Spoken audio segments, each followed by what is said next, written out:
maalifi akkuma asraat bakuraatiidha mana baratti. Dhugaa waaqa asraat bakuraati jedhamaani kan koo bicannee se maaliif harka bitaan namaa kennu garuu akka hin barakanneef ka ikkoo isa kanarratti kanan dubbachaa jiru gaafa isaan miindaa harka bitaan isinii kennanii isin immoo birrichuma keessaa birrii Itoophiyaa birrii 2,000 haa ta'u birrii Itoophiyaa birrii 2,000 amma waan isin miidhuun qabu biyaansi yoo baatee birrii meeqa diraama 20 wayis diraama 30 kan diraama 50 yoo guutuu bara sanarraa kuttee gaafuma birrii ergitu sana maatii dhuma kee obboleessa kee yookaan namuma tokkoon nama itti sittuuni maatumti kee birriin fudhatoote birrii kan abaluu irratti tiransfer godhi jedhiin. Rakkattoonni karaarra haadholiin karaarra taa'an magaalaa keessa baay'ee jira. Ani gaafa asii galee jechuudha. Yeroon asii galee birrii diraama gara diraama 400 fudheen galeen harkatti qabadhee jechuudha. Gaafa airportii ga'uun jijjiireen birrii sana gaafa asii galu jaruman naa kenna. Jaartiin birrii 200 naa laattee mucaan tokko 100 mucaan 400 naa kennan hin balleessine birrii sana airportii keessatti nyaata birrii 10 bitadhe. Airportii asii keessatti halkan na tursanii sa'aatiin koo baay'ee deeme yoo xiqqaate sa'aatii 7 ol tureera airportii Dubaay keessa. Gaafa na Itoophiyaa ga'u Itoophiyaatti jijjiirradhe birrii 400 sana jechuudha. Buraayyuu dirreedha yoo kaaste ani isa kellaa gasinii kan dhiisa rakkoon qabu. Nuni Biraaziliin dirree safara dirree gala. Dirreerraa maaramii gaafa gadi bu'u namti kana hin jiran haadholiin jechuudha. Karaara daa'ima xixiqqoo kana qabatanii karaarra taa'uu dhugaa waaqa baay'ee kadhatu. Si gaddisiisullee rabbi. Waan hin godhu hin qabu. Biyya keessatti amma waan akkasiin amaleeffannaan hin jiru. Biraaziliin natti nyaara akkam birrii laattadhe. Ijoolumti gaafa wajjin deemnu ati quuftee birrii namaa laattu naan jedhu. Ana garuu nan beeka asii waan isaan godhannan waan an arguuf. Gaafa galuu isaan faana baa miti birrii kan koo baankiidhaa yoom fudhadhe yookaan achiitiin miidhaan isin fayyadama. Birrii sana harkumatti qabadheen deema borsaa keetti rabbi Biraaziliitti illee birrii tokko laanne birrii sana. Utuun akkas godhee hiruu birrii nan fite. Yoo xiqqaate gara 20 wayii ta'eera birriin sun.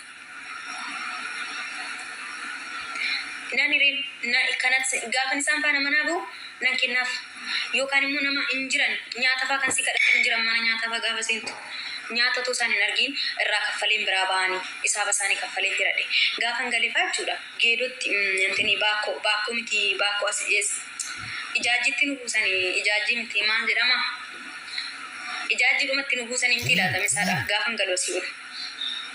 Gaafa sana ani hin beeku kaa magaalaa keessas deemee hin beeku irra caalaa baadiyyaatti hin guddadhee ani maatiin ergan deeme karaa magaalaa gan isaan galan asii olii deemnee nu buusan isaadhaaf.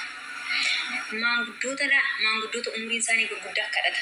Haadha daa'ima araasii baattee kadhatti ulfa garaatti baattee kadhatti. Bakka jechuun mirsi godha haanumta argituyyuu dhugaa biyyi keenya haala jireenyaa wal qabatee baay'ee nama suruuressaan. Kuna dhumna inni seenne kaaffee wayita jalatee hin kadhatu. Bakka namoonni hundumtuu namni itti kennu jiru suquqeera. Dhugaa rabbeedha dhugaa waaqa isiniin jechaan jira. Nama 5 bakka tokkotti teessisee nyaata isaanii buna isaanii biteef harka isaaniitti birrii 20 kenneef akkasumatti na laalan zimeedhe namichi tokko. Maaliif birrii laattee eessaa dhuftee naan jedhe. Kazaa biyya namaadhaa dhufaan jiraan jedhe. Innam maaltu sitti dhaga'amnaan laattiree birrii kanaa naan jedhe. Nama gargaaruuf nama ta'uun gahaadha. Inni biraan immoo lammii ofii keessa taa'anii lammii ofii gargaaruun waan guddaadha. Biyya namaatitti haadha ormaatiin waan baay'ee miidhamnuu fi haadha asitti arguun immoo baay'ee na gaddisiise haadha akkatti deemtuun jedheen. Dhugaa rabbii achumaan na eebbisanii nagaan siyaa galchuu maatii keettii naan jedhani.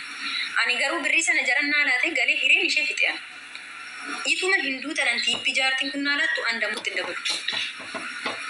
Rabbi uffata faam ittiin bita siisteriidhaan sheerii godhanna uffata sana. Uffata biteen sisterii nazartii isheefis naan urgaani. Kanaan achi kaardii kana faattiin bitee maaziriitti dawwalee sa'aatii 2-3 yeroo naasuu qaba maazirii faana. Kaardii ittiin bitee. Birrii 50 naadha amma birrii 50 faana na loltee kaatee miti. Na loltee kaatee dhuftee birrii 50 asirra keessee baatee fuuldura kaardii ittiin bitadhottee na aarsiteetti. Natti dubbattu yoo na aarsite kaardii ittiin bitadhotti isaan na araarfatti.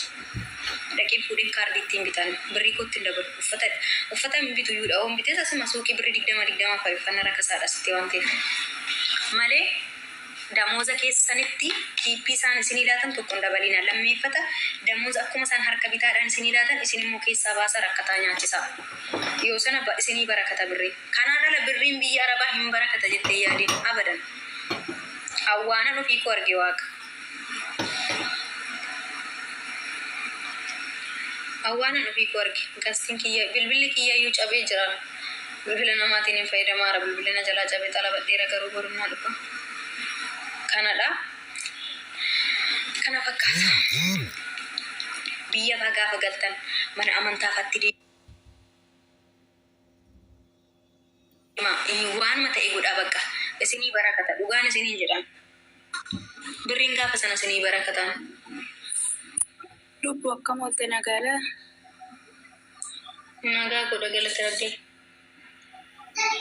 Silkii keetu aankootu na dide beektaa immoo malee moo wanna biraa hin qabu. Silkii karaa keessaa si yaalee nan na dide bara biyyannaa darbillee baay'ee yaalaa ture na dide. Okay, maali nagumaa miti? Ije yaadii saniinis 21 irra ga'eera nagaa maalan godha? Maal si gargaaru lubbuun? Ani beektaa wanna ta'e biraa silkii wayii fiduuf jedheetanii si gaafadhe na darbe sin dhaggeeffachaa ture akka itti danda'amu. Garuu namni baay'atee garatti galu dhabeen dhiisee ba'ee. Kanaaf amma naa fiduu hin dandeessaa siin jechuu barbaade.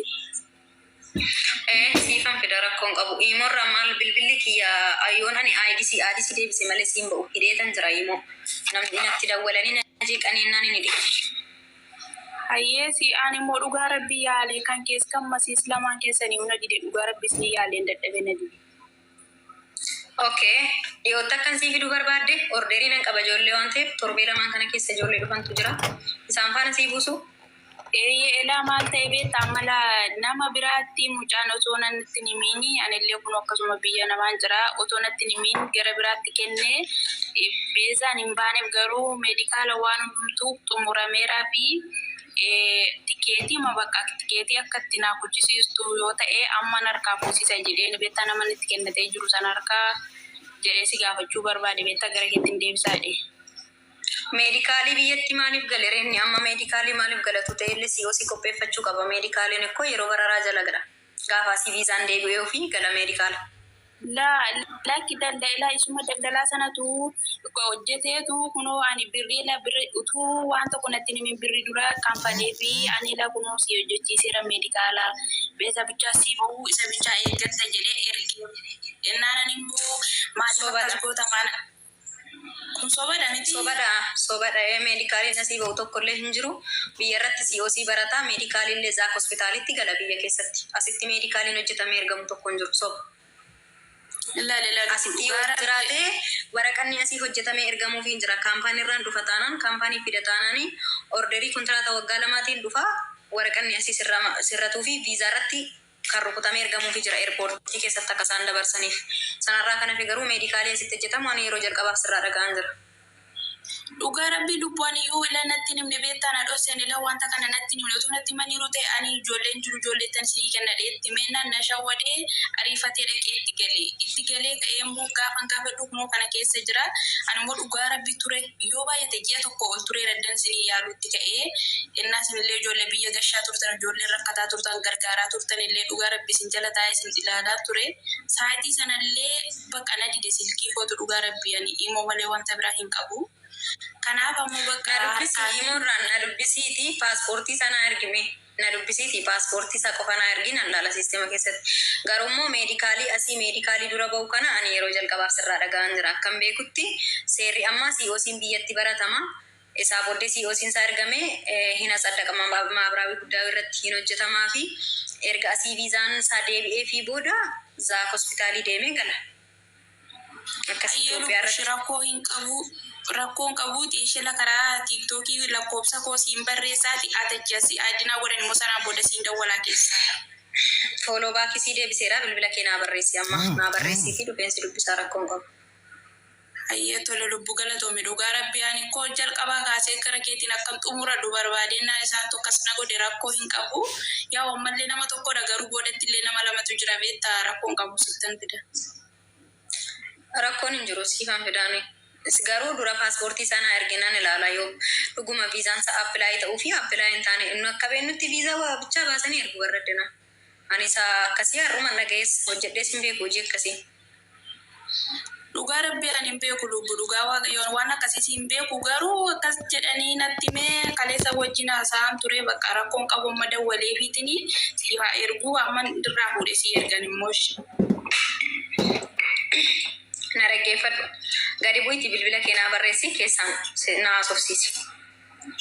Yoo karaa godhuu baates siin gargaara wantoota ijoo toora qabsiifattu sittan himanii. Hayyee Dirqama karaa godhuu qofaa miti. tole lubbu dhugaa rabbiin haa galatoomishi. Aaraa rakkoon hin jiru. Barreessa tole shan. Okay, hayyee.